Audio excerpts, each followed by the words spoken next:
Perkenalkan, nama saya Novarulin Siringoringo. Saya dari kelas TS 21C. Di sini saya ingin menjelaskan tentang ilmu ukur tanah.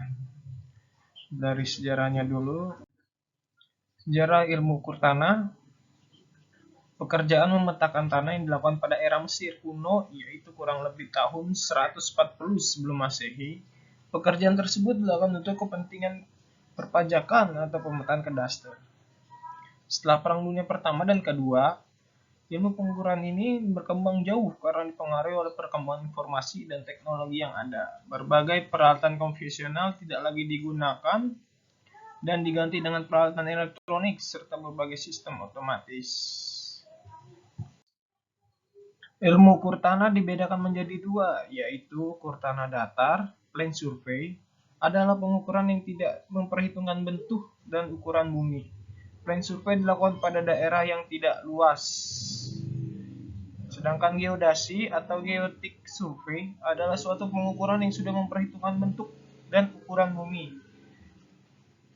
Geodetic survey dilakukan pada daerah yang luas. Jadi cukup beda ya. Kalau ukuran tanah datar atau plain survey, daerah yang tidak luas. Sedangkan geodesi atau geodetic survey dilakukan pada daerah yang luas. Next. Sub bidang elemen alam yang tersedia antara lain land surveying atau pengukuran daratan. Kategori land surveying atau pengukuran daratan ini mencakup pengukuran kadaster serta pengukuran topografi. Astronomical surveying atau pengukuran astronomi. Astronomical surveying yang merupakan suatu kegiatan untuk mengukur serta menentukan posisi di permukaan bumi. Yang ketiga ada hydropheric surveying atau pengukuran perairan. Nama lain dari jenis yang kedua ini adalah marine surveying. Dalam kategori ini terdapat beberapa kegiatan pengukuran berbeda, diantaranya adalah mengukur permukaan dasar laut. Selain itu, pengukuran dalam kategori ini mencakup pengukuran pasang surut serta kegiatan pengukuran yang bermanfaat untuk kegiatan tertentu seperti reklamasi atau pembuatan pelabuhan. Next. Macam-macam tujuan pengukuran tanah. Engineering surveying.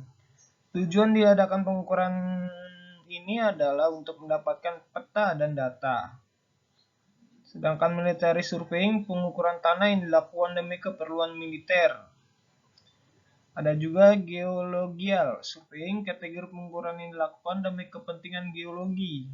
Sedangkan archaeological surveying, pengukuran tanah. Satu ini mempunyai untuk membantu kepentingan arkeologi.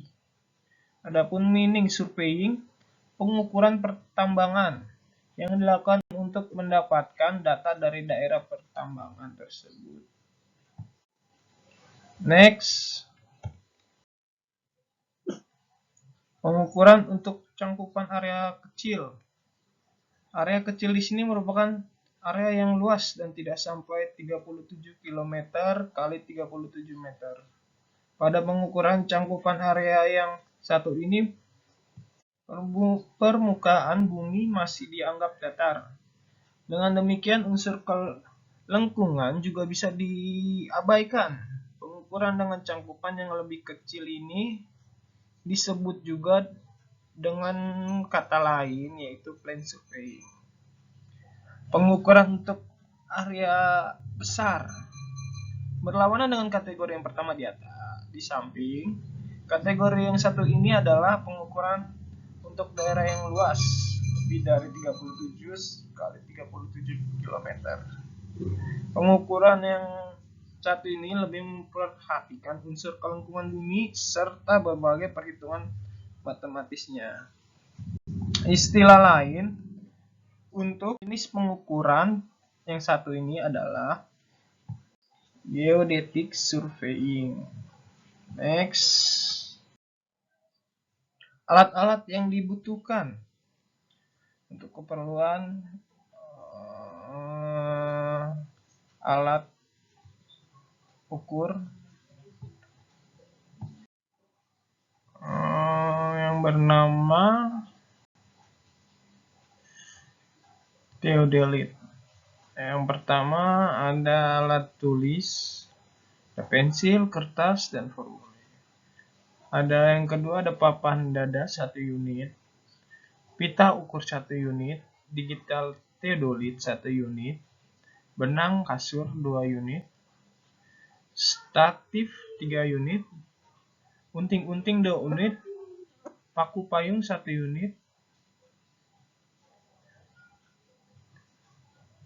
adapun payung untuk menutupi theodolitnya, adapun tipex atau pilok untuk menandakan titik-titik yang sudah ditembak dengan alat theodolite tersebut. Adapun kompas untuk menentukan arah mata angin. Next, tujuan dari ukur tanah yaitu yang pertama mampu mengoperasikan alat ukur sudut dan jarak. Yang kedua mampu melakukan pengukuran kerangka dasar horizontal. Yang ketiga mampu mengontrol kualitas terhadap hasil ukuran. Yang keempat mampu melakukan pengolahan dan penyajian hasil ukuran kerangka dasar horizontal. Next. Terima kasih, mungkin cukup sekian materi yang bisa saya sampaikan. Kurang lebihnya mohon maaf. Terima kasih.